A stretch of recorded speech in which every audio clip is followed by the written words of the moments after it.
네, 오늘 장 선전략 시간입니다. 어제 코스피가 1990선을 재탈환했습니다. 간밤에 또 제닛 옐런 의장의 비둘기파적인 발언으로 인해서 우리 시장에 오늘도 훈풍이 예상되고 있는데요. 자, 그렇다면 현재 구간에서는 어떤 포트폴리오 전략이 현명할까요? 함께 살펴보도록 하겠고요. 또 매주 수요일마다 시장을 이기는 종목도 발굴해드리고 있습니다. 함께 확인해 보도록 하죠. MTN 프로의 박정석 전문가와 함께합니다. 안녕하십니까? 예, 안녕하세요. 네, 일단 간밤에 제닛 옐런 의장의 발언부터 다시 한번 해석해 보도록 하겠습니다. 우리 시장적인 측면에서 접근을 해보자면 일단 미국의 금리 인상은 확실시 된 상황에서 속도가 문제인데요. 상반기에 금리 인상 가능성이 확 떨어졌다라고 봐도 될까요? 최근에 이제 우리 국내 증시가 지난주 포함해서 이번 주 월요일까지 조정을 받았었잖아요. 근데 이제 그동안 받았었던 배경 중에 하나가 이제 그 매파적인 발언, 연준 위원들의 매파적인 발언들이 이제 나오면서 이제 금리 인상이 다시 좀 구체화되는 게 아니냐, 이런 그 우려감들이 좀 그 시장에 이제 반영되는 과정이었었단 말이죠. 근데 이제 어제 옐런 의장이 이제 얘기를 해주면서 금리 인상에 대해서 얘기는 했지만은 지금 당장 지금 급한 것은 아니다. 지금 현재의 상황이 작년 그 12월 달 금리 인상할 때 그때보다 호의적이지 않다. 이렇게 지금 얘기를 해주면서 이제 금리를 갖다가 당장 인상하지 않겠다고 얘기를 했었거든요. 그래서 다음 달 4월 달 FOMC 회의에서는 금리를 인상할 확률은 제가 볼 때는 거의 이제 제로라고 볼 수 있는 부분들인데, 하지만 이제 그 이후에 이제 FOMC 회의 6월 달 같은 경우에도 금리 인상 가능성에 대해서 좀 열려두고 있지만은 그래도 당장은 일단은 우리 국내 시장뿐만 아니라 글로벌 증시도 그 옐런 의장의 지금 발언을 통해서 안도 랠리라고 하는 부분으로 좀 진행이 됐기 때문에 오늘 우리 국내 증시 어떻게 보면은 이러한 부분들이 전날 우리 증시에 좀 미리 좀 선 반영되었었지만은 이 반영될 수 있는 여지는 오늘 이후에 좀 더 반영될 가능성이 높다라고 보시면 될 것 같습니다. 네, 상반기에 금리 인상에 대한 가능성이 떨어진 것이 사실이고 어제 우리 증시에 미리 선 반영된 측면이 있습니다. 오늘까지도 추가 상승 기대하게 하는데요. 자, 어쨌든 코스피가 5거래 만에 반등에 성공을 했습니다. 1990선 탈환을 했고 이걸 어떻게 해석을 해야 될지, 그렇다면 앞으로 2,000포인트 다시 안착 기대를 해봐도 될까요? 예, 저는 일단 2,000포인트 돌파는 오늘 충분히 가능하지 않겠는가라고 좀 말씀을 좀 드리겠고요.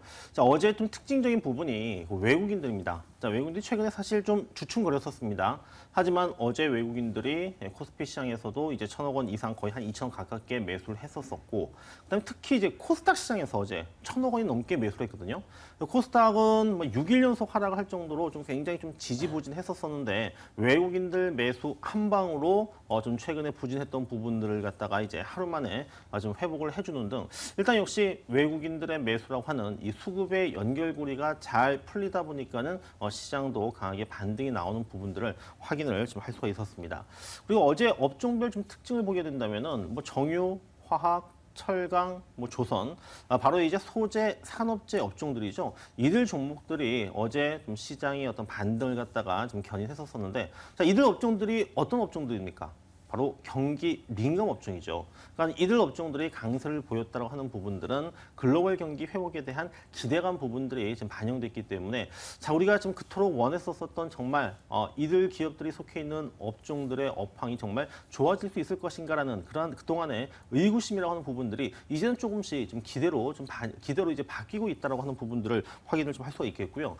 그리고 기관들, 투신권 특히 계속적으로 매도를 합니다. 어쩔 수 없죠. 예, 지금 계속적으로 펀드 환매 때문에 매도를 하지만은, 근데 이제 그 부분을 지금 언제부턴가는 이 연기금 쪽에서 지금 계속적으로 그 부분을 매수를 해주고 있습니다. 그러니까 기관들의 매도, 펀드 환매에 대한 압력 부분들의 경우에도 이제 어느 정도 좀 완화가 되고 있다고 하는 부분들은 수급의 불균형 문제도 해소가 될 수 있다고 하는 부분들인데, 자, 일단 달러 약세라고 하는 부분들, 그리고 외국인들의 지금 매수, 이것은 이제 같은 그 의미로 좀 보셔도 되는데, 자, 이 부분만 일단 계속적으로 유지가 된다고 하면은 2,000선 돌파, 그다음에 2,000선 안착의 어떤 과정까지는 충분히 가능한 시나리오가 아닌가 생각을 하고 있습니다. 네, 외국인이 코스피뿐만 아니라 코스닥까지도 어제 매수 규모를 대폭 늘리면서 특히나 코스닥이 1.4% 이상의 강세를 더 많이 시현하는 모습이었습니다. 오늘까지도 추가 상승 가능하게 할 수 있는 여부, 외국인이 키를 쥐고 있으니까요. 주목해서 살펴보시기 바라겠습니다. 자, 그러면 각 종목군별로도 살펴보도록 할까요? 두산그룹주들 어제 일제히 오름세를 기록했습니다. 두산건설, 두산인프라코어 그동안 실적 부진으로 인해서 몸살을 앓았었는데요. 자회사들이 속을 썩이다가 어느 정도 어제는 주가가 만회를 했습니다. 박용만 회장이 물러나면서 박정원 회장이 다시 지휘권을 잡았는데 4세 경영에 대한 기대감이 커서일까요? 오늘 또 추가 상승 가능할지도 궁금하네요. 예, 뭐 4세 경영에 대한 뭐 기대감이 이제 표면적으로 주가 상승의 요인으로 작용한 것은 분명하고요. 이것을 토대로 해서 좀 그동안 어떤 유동성 문제, 두산그룹 하면은 이 유동성의 어떤 이러한 그 위협 부분들이 좀 계속적으로 실적과 주가를 갖다가 억눌러 왔었습니다. 그래서 지금 그 두산 DST를 이제 매각을 하면서 그 매각 대금을 바탕으로 해서 어떤 그 재무 구조를 갖다가 좀 개선시키고 또 어떤 기업의 이 건전성을 갖다가 좀 강화시킨다고 하는 부분들은 일단 긍정적이다라고 할 수 있는 부분들인데요.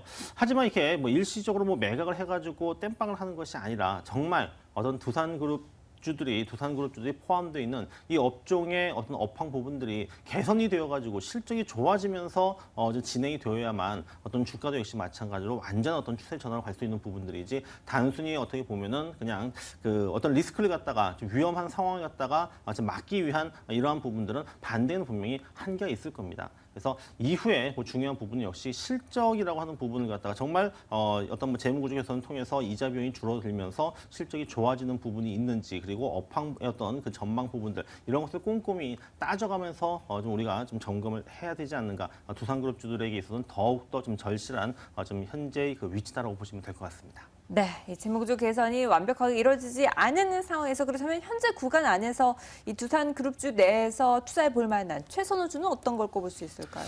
예, 뭐 어렵나요? 두산그룹주들이 뭐 최근에 많이 올라왔어요. 이러한 그 기대감들이 반영이 좀 됐는데 앞서 말씀드렸던 대로 아직은 어떤 그 본격적인 뭐 추세 전환이라고 좀 보기는 어렵기 때문에 저는 전체적으로 좀 두산그룹주들에 대해서 뭐 신규 어떤 편입을 고려하고 계신다고 한다면은 뭐 좀 더 관망을 하자 이렇게 좀 말씀을 드리고 싶습니다. 네, 아직까지 뚜렷한 최선호주로 꼽기는 어렵습니다. 전체적으로 그룹주 관망하는 흐름 나타낼 것이다라는 의견과 함께 투자 의견에 대해서는 보수적인 접근 전략을 제시해 주셨는데요. 자, 그렇다면 교육 관련주의 흐름도 살펴보도록 하겠습니다. 최근 들어서 학생 수도 계속 줄어들고 있고 정부에서도 사교육에 대해서 꾸준하게 이 제재를 하고 있는 상황인데도 불구하고 교육 관련주들은 비상을 하고 있습니다. 비상교육뿐만 아니라 첨단 러닝까지도 교육에 대한 열의는 여전히 뜨거운 것은 확실인데요. 이 부분에 대해서는 어떻게 보시나요?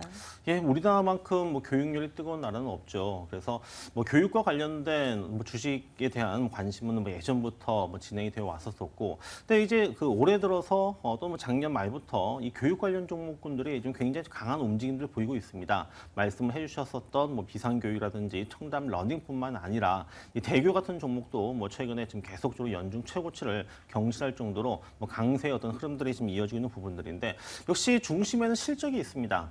자, 이 학력 초등학생의 초등학교를 입학하는 이 학력 인구가 그동안 이제 계속적으로 감소를 해 왔었기 때문에 교육주들의 어떤 전망 자체가 굉장히 불투명했었지만은 실제 지난 2014년도부터는 이 초등학생 학력 인구 감소 부분이 좀 어느 정도 둔화가 되고 있다라고 해요. 그래서 작년부터 이들 기업들의 실적이 이제 실제 좋아지는 이러한 흐름들을 좀 보여주고 있고, 이제 각 기업들마다 또 개별적인 재료들이 있습니다. 뭐 비상교육 같은 경우에는 이 국정교과서에 이제 채택이 되면서 2017년도부터 3년 동안 이제 매년 200억 원이라고 하는 추가 매출이 발생할 수 있는 이러한 요인들이 있고, 또 청담 러닝 같은 경우에도 이 자회사인 CMS 에듀가 이제 상장을 하면서 어떤 지분 가치에 대한 어떤 기대감 부분들이 좀 반영된 과정들. 이거든요. 그래서 전체적인 교육 업종에 대한 어떤 전망도 긍정적인 데다가 이러한 또 어떤 개별적인 재료도 반영되고 있기 때문에 저는 뭐 교육주에 대해서는 우리가 좀 꾸준하게 좀 관심을 좀 가지고 접근을